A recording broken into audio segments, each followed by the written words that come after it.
Hey guys, so vlog number, I don't know what, I'm so far behind on editing. There's so many videos that I need to edit, and there's so many videos that about to come out, so I don't know which vlog this is. So vlog number, I'll just put it here. So today we're going to Gimli. We've never jet ski before, so we really wanted to go and jet ski there. So my car is fully charged. It's charged at about like 90%. So I charged about like 330 kilometers. Gimli is only like 100 kilometers away, but still I'm going to be using a lot because I'm going to be driving there a little bit fast because I'm a little bit late for my booking for the jet ski. So we're all set out for Gimli. Should be the, yeah. Okay, so Gimli Beach Patrol. So we'll just put it there, and then we're going somewhere here. So we're gonna, okay, you know what? We're going to Viking Rentals. Viking Rentals. All right, perfect. So it's like about, there's no supercharger here in Gimli, so I'm gonna be doing a round trip. So going there, I'm gonna have 58% charge, and coming back, I'm still gonna have 27% charge, so which is more than enough. Looks like I got a couple of sentry mode reports. I'll check that out later, but hopefully no one keyed my car. It's always someone just checking out the Tesla because it's just so few here in Winnipeg. So I'll just start my journey. We're heading off to Gimli, and it looks like we're gonna get there at 7:07. We want to get there at 7 o'clock because that's when we have our reservation. If we are any later than 7 o'clock, they close at 8. We won't get the jet ski for an hour. So we're gonna drive a little bit fast, but not fast enough so that we get pulled over. Here's another thing about the Tesla autopilot. If Tesla is 100% sure that the speed limit is 100, as you can see, that's like, you know, that's 100.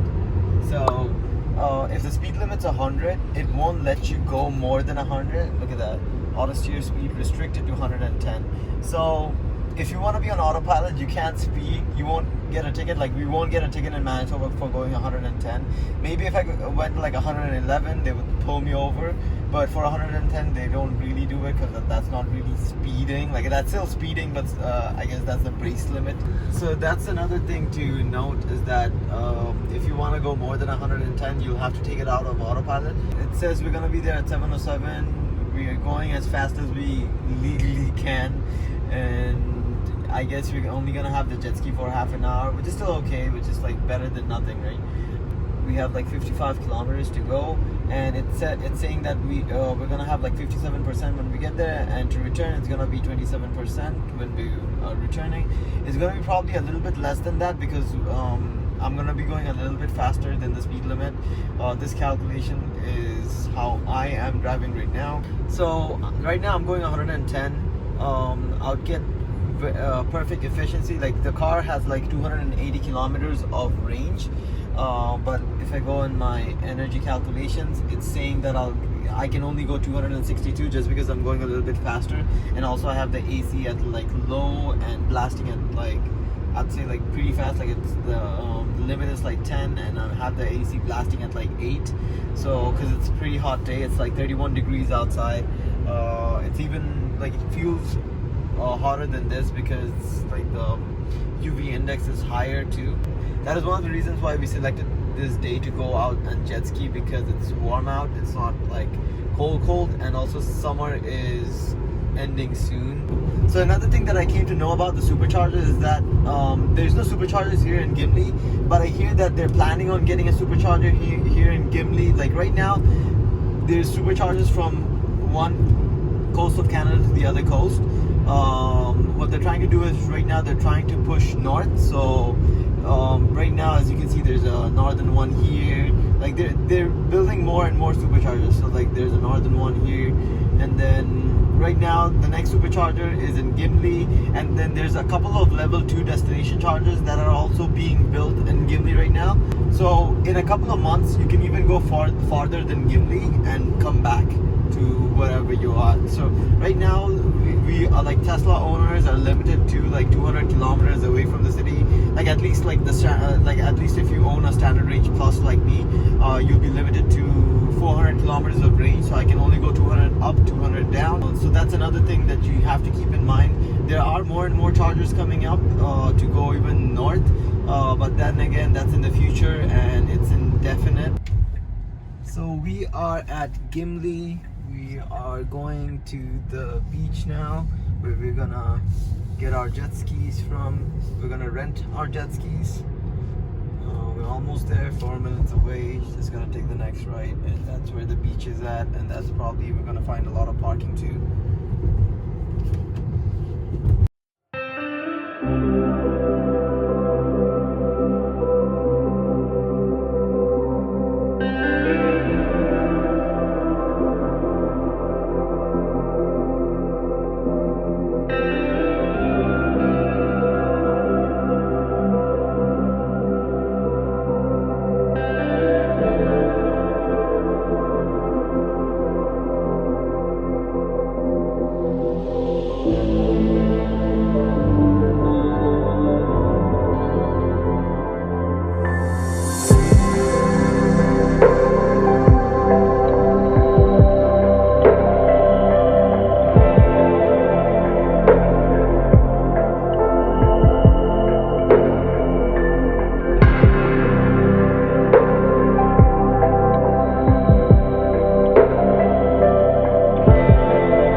So we're done jet skiing and we're pretty tired. We wanted to eat at a local restaurant here.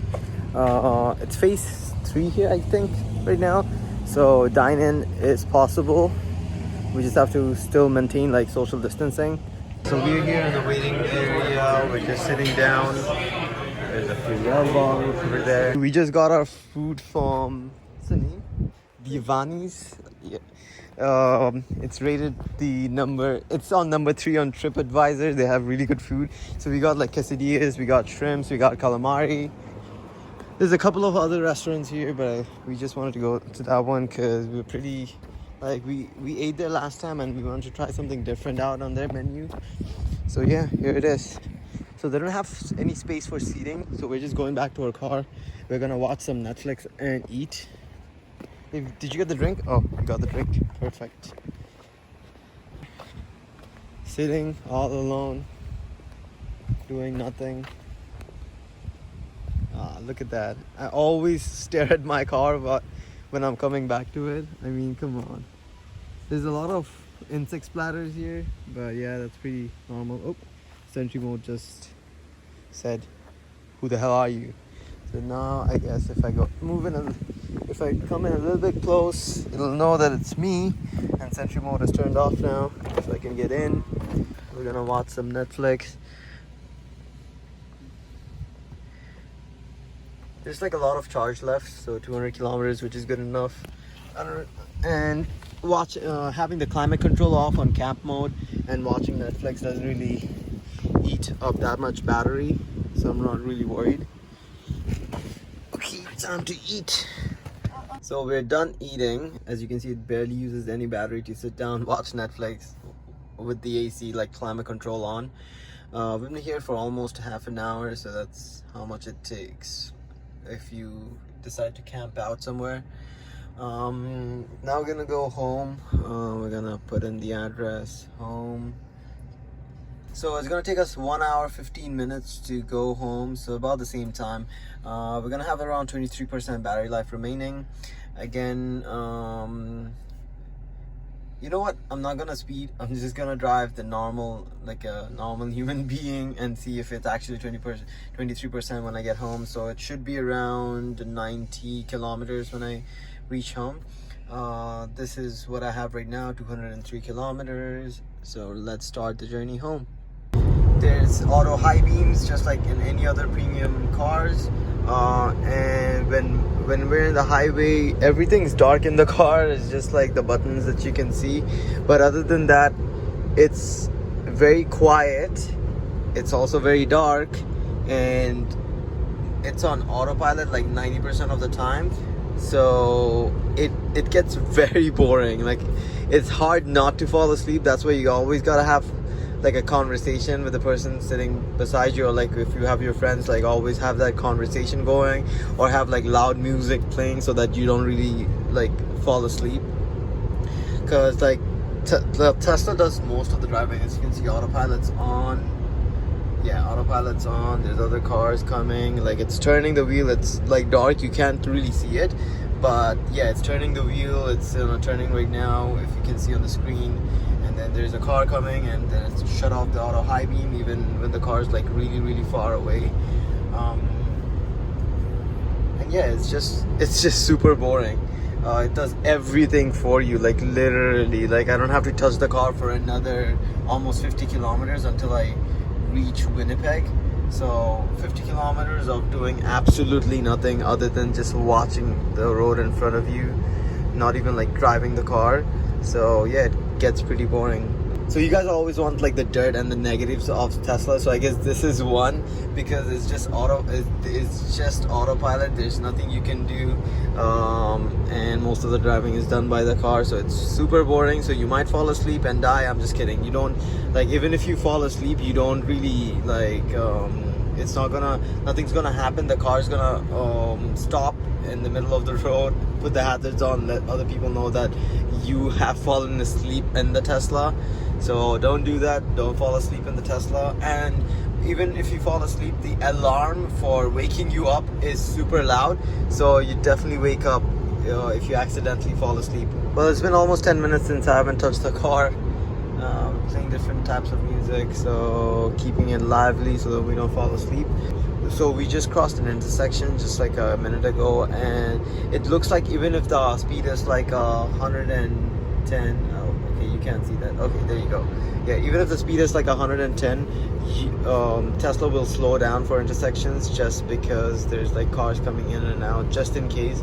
There's also signs saying that important intersections ahead, so just pay attention. So I guess Tesla pays attention and slows down just in case. So yeah, so like I said, like 99% of the driving, like highway driving, even with basic autopilot, like you don't have to pay much attention to the car. Like, we're gonna be taking our exit, so 24 kilometers left. That's how long I didn't need to touch my car. Right now we're in the perimeter highway. I guess if we stay below 120, we won't get pulled over. Plus I'm following a car, so I guess I'm safe. Going 115, just a little bit above the speed limit. We're gonna need to take our exit soon, like 900 meters. So I guess this right. So I'll just turn lane, and that's like, this is the first time I'm taking control after so long. So I guess this is where my driving starts. Grand Beach, La Jamourie. Stay right here. Going south. The speed limit is 80 here. I'm gonna just follow this car because it's the easiest way not to get a ticket. And yeah, we just gotta take a right at Bishop Grandin, and we're probably gonna be home in the next 19 minutes. So for 12 kilometers, I don't have to drive anymore unless I wanna change lanes. So yeah, so like I said, 99% of the driving, even with basic autopilot, Tesla is gonna help you out. So we are almost home, just like 3 minutes away. We can literally see our apartment from here. If we zoom in, no, it's too dark, never mind. So yeah, I counted, I had to take control like literally like 5 times, and it was like just to lane change. And even right now it's on autopilot. Even in city streets, doesn't matter if you're in the city or in the highway, if there's like good lane markings, or if there's a car in front of you driving in the lane, the car still can take over and be on autopilot. It stays on the lane. As you can see, it's still staying on that lane. It's gonna take its turning, it's gonna do whatever it wants to, I mean whatever it needs to. So we're almost home. There's 16% left, and that's okay because that's how much I was supposed to have. So 16% battery life is how much I have remaining. Like that's like 61 kilometers. That's okay because I have a bad habit of flooring it whenever I'm in a red light. So that's one of the reasons it's not 23%. Not like I was driving like 110 kilometers an hour and like 100, which is okay. Like not to get pulled over, and also like Testo could handle it. Also, my climate controls are in like optimum levels, so that's another thing. Looks like there's someone in my parking. Oh, no, it's empty. Perfect. So I can park here, I can charge my car now. And get a full battery in the morning. Another plus of having an electric car, you just come home, you just plug it in. You don't need to go to gas stations anymore, waste that time. If you do like short road trips like this, you just come home, plug it in, and you have a full battery overnight. Super tired, almost home.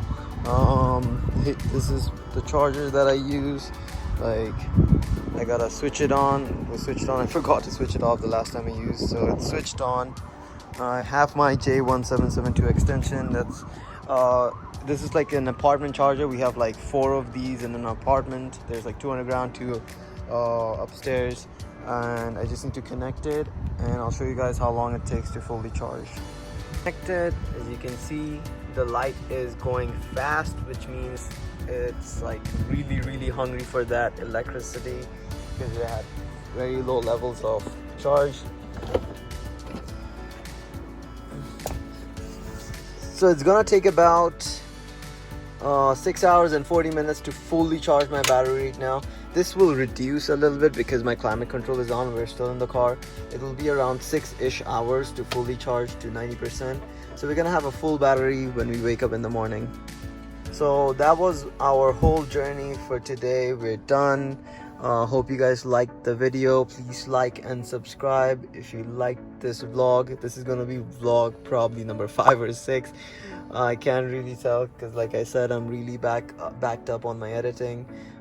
So I have a few videos coming out. So also don't forget to hit that bell notification button to be notified when I upload new videos. And yeah, have a wonderful and powerful rest of the day, guys. Vlog over.